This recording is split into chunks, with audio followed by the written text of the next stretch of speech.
Yo, what's happening, YouTube? I'm back, it's Ninja Turtle, and we are going to focus on some DC custom action figures for the next couple of videos, because that's what I've been making. And today, Jessica Cruz, Green Lantern, a very, very new character. I don't know exactly when she came out, but within the last 10 years, definitely maybe five. She's continuing to grow in popularity. I think she's great as far as design goes.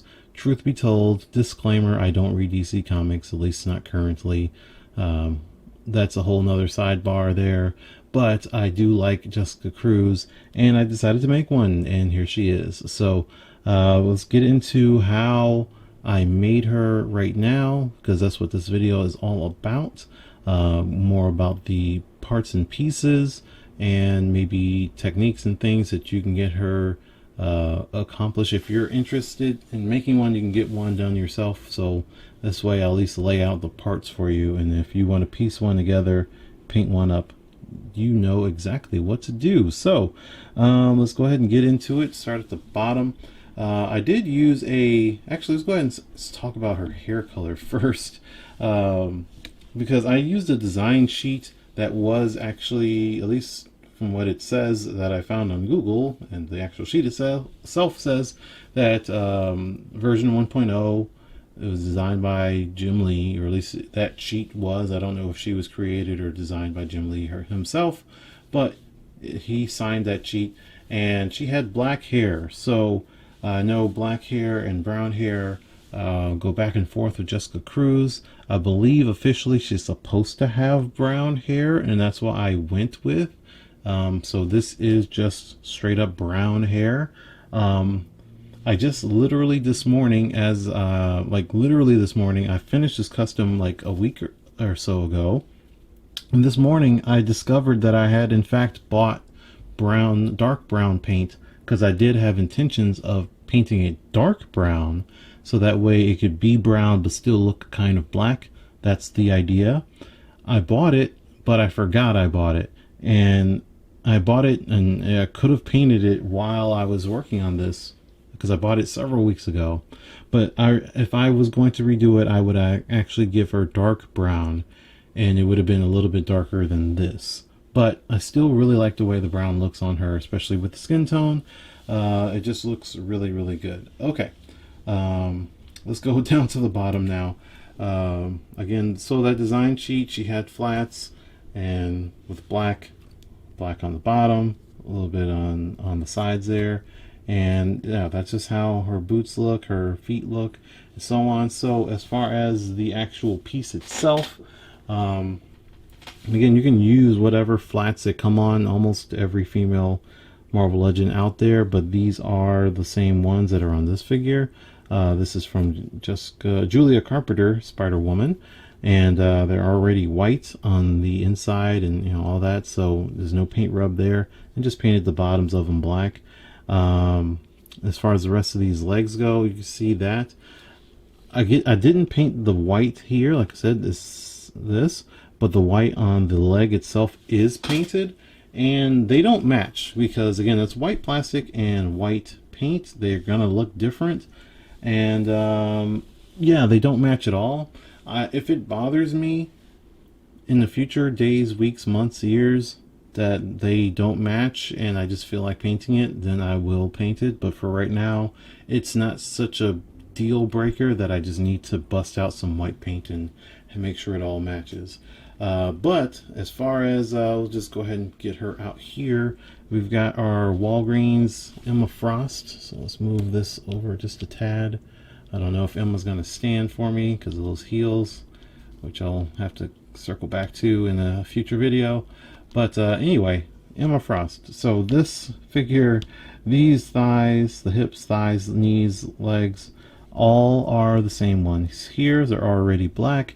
You had to remove all of this paint, these gray lines and stuff, and I did repaint it black just so the black here would match all the rest of the black that's being painted on there. It wouldn't be that much of a difference though, but it is a nice aesthetic thing to have it all be the same kind of black, just like the white, but the white doesn't bother me. But yeah, all these legs are here. as well as the arms, because this already bodysuit arms and they're all black, having to remove this flesh tone here. And then I had to sand the shoulder area for the articulation, so you can get that green there on the shoulder, and that's it. But I didn't paint that black, at least not that much, for what it's worth, because maybe I think some specks of primer or some specks of white got on there, so I just painted over that. But for the most part, I didn't really paint the arms black. Just started with some sculpt here, so getting there. So there's a little bit of sculpt here, just like on the bottom of the legs down there, some sculpt to frame those gloves. And then here there's that green on that sculpt, and then the rest of it is just primed and then painted white from these Emma Frost arms. So as far as let's go talk about accessories first. Let's go ahead and talk about the power battery since it's here. Let's get that out the way. I did not make this. I have absolutely no idea where it came from. I bought this on eBay a whole year ago, like full on 365 days plus. I bought it last summer with the intentions of using it for Jessica Cruz, and really I wasn't even looking for it. I was because sometimes I'll just go on eBay and type in, you know, custom fodder, and I was looking for capes. Actually, I was looking for Polaris capes, and I found them. But then I also found someone selling a lot of power batteries. So I have this one, and I have another green one. I have, I think, like a more of an old school original Green Lantern one. I have a pink one, a purple one, a yellow one, and an orange one, I believe. Again, I bought them a year ago, so this goes great for her. And then I hope to use the other ones I'm making future Green Lantern, or not Green Lantern, I guess it would be Star Sapphires and Red. I don't have a red one, but you know, the other Lantern cores, the orange and so on. If I need to paint those, I will. But this one is not painted; it came this way. But yeah, this is that. In fact, I just now remembering. Hold on. That lot also came with this sword. So I don't know what Green Lantern DC figures have this, but it works just fine with Jessica Cruz. I will show her holding this shortly, but we'll talk about the ring. So I got two hands that I made. This hand itself is coming from a White Rabbit figure, as well as her left hand. They're just C grips or weapon holding hands. So they're already white.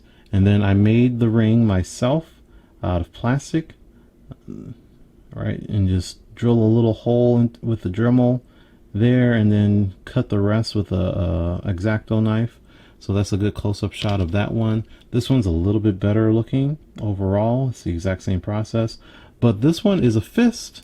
And I honestly wish I can tell you what figure that fist came from, because fists are hard to come by on female figures from Marvel Legends in general. And then this one is gloved, so it actually has some cloth ripples in it, as opposed to these hands are just like regular hands that have fingernails and stuff showing.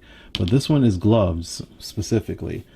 All I can tell you is that its original plastic color was a navy blue, like a really dark navy blue. I don't know. I have parts and stuff sitting around, so that was the only one that I had. I used it here. I wish I could tell you. Sorry. But again, I made that the ring, and let's go ahead and get her sword in. We can do that real quick on her sword hand.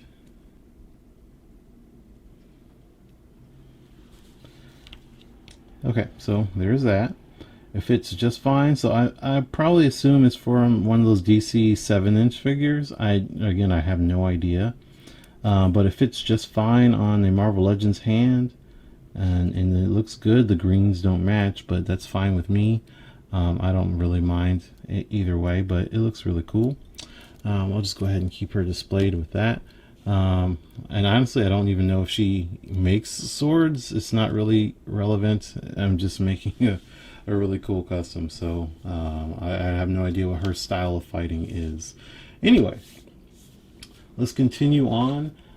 Back to the lower torso. It's again another one of these. Julia Carpenter is already black, so we didn't have to paint the inside. So there's no paint rub. In fact, there's no paint rub anywhere on this figure except for the ankles, kind of, and I think it's pretty much all rubbed out. And pun not intended. But yeah, everything is already black, so that's the whole idea, is to try to minimize the paint rub. So that's why we use this lower torso. I didn't use this upper torso though, because it's more green than it is black, so I didn't want to waste a black upper torso on this. In particular, it is a Dazzler, retro Dazzler top, but it doesn't matter, it's just Kate Bishop style. Her chest has a sculpt on there, so epoxy sculpt on the actual symbol there, just to give it some more of a 3D rise. You know, it's not painted, it's painted on, but not just 100% painted on, just to lift it off of her chest a little bit. And then let's see what else is going on here. Yeah, that's about it for her body. As far as her hair is styled. This style, they used to use it a lot actually on the Moonstone body molds figures that they've made, like the Miss Marvel and Satana and a couple other figures. And then with that being said, this one was lifted off of a retro Black Cat. So that's one of the newer ones that came out earlier this year. It was all white, and then we just painted it brown. And then the face itself comes from Silk. This is the where'd she go? Here she is. Yeah, Silk, actually the unmasked head for Silk, which I don't have a spare copy of, but which, by the way, this is a reproduction of that Silk head, not an actual Hasbro made plastic. This is my own plastic. I make a copy of the maskless version of this head, and then repainted it. Had to shape it a little bit because that is a weird shape head. Once you take this hair off, it's a very weird shape, just so it can fit this hair. Using epoxy sculpt just to reshape it, and that's about it. Yeah, the eyes are all whited out, so she's using her powers. She's got the green symbol on her face. This skin tone, this is actually shockingly, weirdly enough, for somebody like myself, I've only made 2 dark skinned characters to date, Storm and this one. And in general, this wasn't just take the paint out of the bottle and paint it on. I had to mix this color. It took several attempts for me to get this color, and I was even skeptical. I thought this would have been a little too dark. It could still be lighter, but it looks pretty good to me. I think overall it turned out a little bit better than I thought it would, and I really like her skin tone as is. I don't necessarily plan on doing any more Jessica Cruz's, although she does have this yellow lantern thing going on right now, so there's a possibility that I might make one, and it would be pretty much the exact same, just yellow instead of green. But yeah, that is Jessica Cruz. I'm really happy how she turned out. I think she looks pretty sick. So now let's go ahead and do some quick comparisons with all the other DC related characters that I've made. Not all of them, but you know, some. And get out of here. Alright, we've got my Justice League ladies, I guess. I don't even know if Supergirl's... I'm not a DC person. Supergirl custom I made a few weeks ago. Wonder Woman I made a few months ago with our Jessica Cruz. I think they look really awesome together. I love the height difference here. Love the contrasts and the colors and all of that stuff. So yeah, this is really cool. These are mostly the same build, with the difference being the torso and the lower torso. The upper torso is the same length, but is a different top altogether, but it is the same length. The lower torso on Wonder Woman is a little bit longer, and then the arms are different arms. These are bodysuit arms. These are big muscular arms. And that's about it. So yeah. Do I have more DC ladies on the way? Absolutely. Stay tuned. Upcoming videos are all DC related. Do I have more Green Lantern stuff on the way? Yes. When I'm going to do it, I have no idea. So I do want to make a John Stewart at some point. So yeah, Jessica being the only female Green Lantern, specifically Green Lantern, I've run out of female Green Lanterns to make. So I do want to make a John Stewart at some point. I may make a ooh, I almost misspoke. I may make a Kyle Rayner Green Lantern at some point as well. Will I do Hal Jordan? I have no idea. I'm not a big Hal fan. Again, I'm not huge into DC, but I do prefer John Stewart, and I prefer Kyle Rayner over Hal. So I would make those two first before I make Hal or any other Green Lantern. And as far as the other lanterns go, like I said, I do have other colors of power batteries. So I did say earlier I might make a Star Sapphire Wonder Woman. I might make a Carol Ferris. I might make let's see, who else is there? I'm not going to do Larfleeze, I can tell you that, and I'm not going to do well, there's that one, the Red Lantern guy. I can't remember his name right now off the top of my head, but the one that has the cat. I might change some plans that I had and actually make him instead, but I do not have a Red Lantern power battery, so I would have to take one that I have and repaint it, or just not give him a power battery. I got a cat, so that's not a problem. But yeah, that's I'm still thinking that one over. I'll have to look at him more as a character and see if I can pull it off. No secrets of who I would use to make him, but we'll see if I actually do it. I'm not 100% sure there. And as far as other Justice League, like I said, DC characters, yeah, they're on the way. I got another video coming up that's actually another Jessica Cruz, but it is a cosplay version. So if you're interested in seeing a cosplay version of this costume that is based off of a real life human being, make sure you subscribe to this channel, because that is the next video, and I will hopefully see you on the other side of that. So stay tuned, and thanks for watching. Peace.